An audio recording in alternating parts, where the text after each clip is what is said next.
Hey, it's Pastor Doug here, and I'm ready to share with you another story. I've been enjoying this. Hope you're enjoying this as well. This is a story about Jack going to run an errand. Now, Jack's mama was working hard. She was always having to clean up Jack and Will and Tom's clothes and doing everything around the house. And one of the things that she needed was soap. She always run out of it because she had so much to do. They didn't buy it too often, but every now and then she would have to send someone down to town to get a fresh supply. And why, Jack was the one who got sent this time. But at this time, Jack had so many things on his mind, he couldn't always remember what his mama told him, and so he had to repeat it afterwards. And so as he started going down to town, he started a thinking to himself, soap, soap, soap, soap, soap, soap, soap.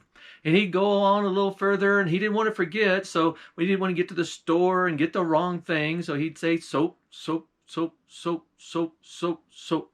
And he'd keep going on down the ways, and why, he'd gotten a little ways, and as he got down the road, and it had been raining up in the hills, and it was a little muddy, he slipped and fell.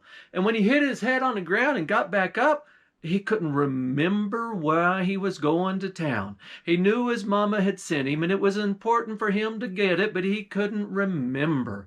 And so he just started walking back and forth and back and forth.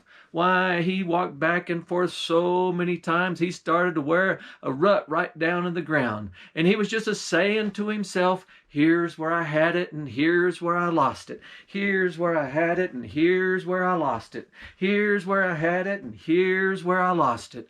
And as he was talking about that, a man was coming on down, going on in down to two, seen Jack there, thought he was a little bit crazy, and says, well, I guess I ought to help him. Why, tell me what it was, and I'll be able to help you right there, and I'll help you find it. Why, Jack just didn't know what to do, didn't want to lose his concentration, and so he just going, here's where I had it, here's where I lost it. Why, that man decided he'd just try to look, even though he didn't know what it was, and all that ground had been churned up, and the mud was slick, and that man took 2 steps in, slipped right off, fell right down, got all muddy, and he said, look at me now. I'm not going to be going into town. I'm going to have to go back home and get my wife to wash all this up. I just hope she has enough soap. And Jack said, that's it. Soap, soap, soap, soap, soap, soap, soap. And he went on down his way. While he was going on down the road, he was looking and he was a-going, and he was able to find the things that he was a-looking for. And as he got there, he decided that he would just keep a-going. And as he was a-going along, and he was saying to himself, soap, soap, soap, soap, soap, soap, soap, soap, soap, soap, soap, soap, soap, soap. Why, that man, he'd trying to help him, heard him saying soap all the time, and followed him for a little bit, thought that he was making fun of him. He grabbed hold of Jack and turned him around and said, let me tell you what you're doing isn't right. No, sirree, you're making fun of me. Here I am trying to help you. Why, that's the worst thing that you've done. You need to say you're sorry for me. You won't do it again. And he just grabbed hold of Jack, and he pulled him down, and he put him down in the mud so he could feel what it was like. And Jack got all up, and he was all disheveled, and he says, oh, I'm sorry. I certainly, I won't, sorry that I done it, and I won't do it again. Why, that man decided that was good enough, went on his way, but that's the only thing Jack could think about. And so he just said to himself, sorry I done it, won't do it again, sorry I done it, won't do it again. He just walked on, hoping if he said that enough times, it'd get him back to what it was he was supposed to remember, and he couldn't remember that. And so he just kept going on, so sorry I done it, won't do it again. Sorry I done it, won't do it again. He was just so concentrated, he didn't even realize that he was walking up on a poor old woman. Why, she had had her cart, and she was carrying her eggs on into town where she could sell them, and she got in that muddy rut herself, slid off into the ditch, knocked her eggs off, and broke them all, and she was so upset. And as Jack came around, she heard him saying, Sorry that I done it, won't do it again. And she thought, what did he do to make this happen? And she got up there and grabbed hold of Jack and says, you're the ones who got me in this trouble. You're the one that caused all this harm. He just didn't know what to do. Why, that woman got her cart out. Jack helped her get it all out, but she was a fuming mad at him for doing whatever he did to get her in that situation, and she tossed Jack down in the ditch. He went sliding down into it, and when he got back there, that woman just looked at him and said, well, now, I'm out and you're in. You're in and I'm out. Why, when she went on her way, well, that's about all that Jack could get to his mind, and he just started saying to himself, I'm in and you're out. You're out and I'm in. And he just started walking on down the road. And as he was saying to himself, he just kept saying to himself, I'm out and you're in. I'm out and you're in. He couldn't remember exactly what she said, but he got the most of it. And as he went on down the road, there was this fella who was stuck in the mud. One of his wagon wheels was stuck all the way down in the mud, and the other one was out. And as Jack went walking by and saying, I'm out and you're in, he thought that Jack was making fun of him. And so he reached out and grabbed hold of Jack, says, well, you ought to get over here and help a man like me, young strapping boy like you, instead of saying I'm out and you're in. Why, that's disrespectful. That's the worst thing you could be saying to someone like me. And Jack didn't know what to do, so he helped him, and they worked and they worked and they dug and they pulled, and they finally got both of them out. And that old man says, wow, at least one's out, and you ought to get the other one out too. So they worked on it. As they moved a little bit, got stuck further, and so they started working. One's out, get the other one too. One's out, get the other one too. After they got that man on his way and he went on down the road, Jack started walking again, and he was just thinking to himself, one's out, get the other one too. One's out, get the other one too. He wasn't paying attention to who he was around or where he was going. He was just trying to remember what his mama told him.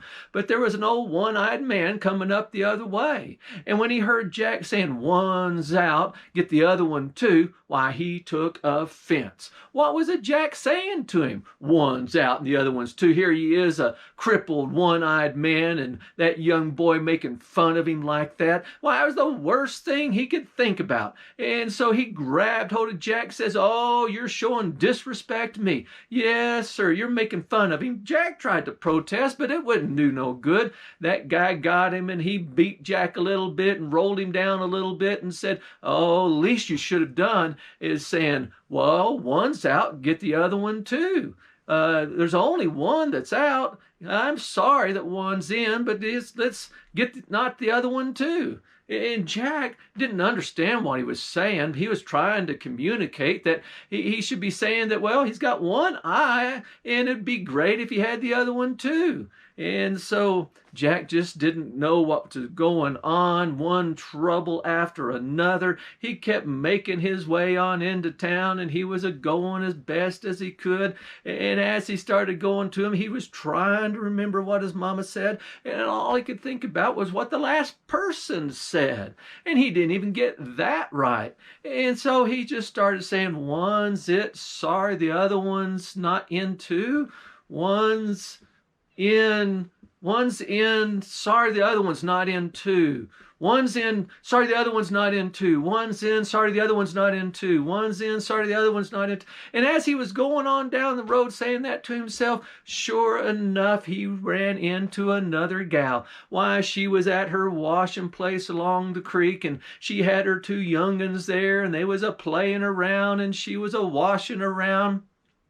And while Jack was going by, one of them young ones fell in the creek.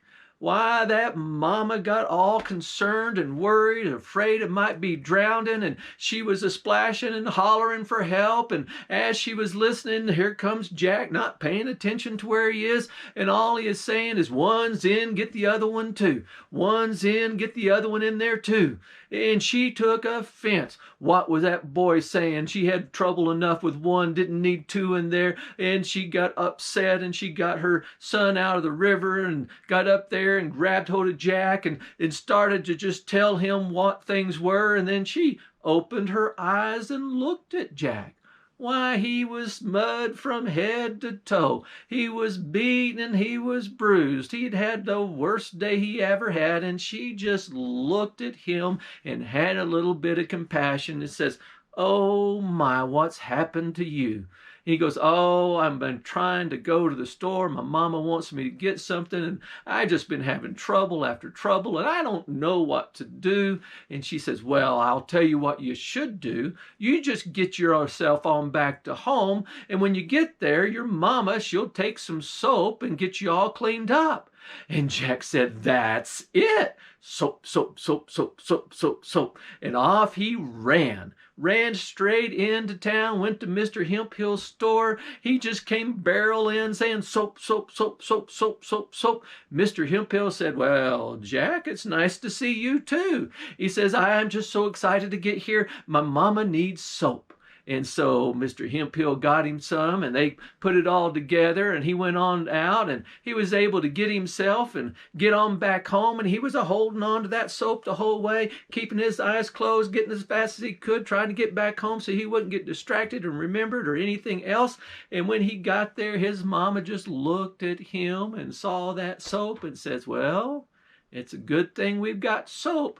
You follow me." And she grabbed him by the ear and just pulled him on down to the creek, washed him and his clothes too, soaped him all up, got him good and clean, brought him back up to the house, and as she was doing the laundry with everything else, she just hung Jack up too.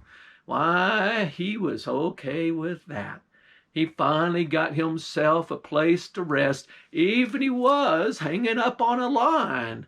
And as he did, he just took his rest and had a nice time to think about all the things that had happened to him that day. And that's the end of that. Now, I tell you that story because sometimes you might say one thing and someone else hears another. And they may say one thing and you hear another. And one of the things that we can do to each other is just practice a little patience and show a little kindness and make sure that we are all going on the right way to get the very thing that we need to do. And with that lesson that Jesus tells us about being compassionate to one another, I'll say that is the end of that. Hope that you've had a great time with this story. I certainly have, and I will see you next week.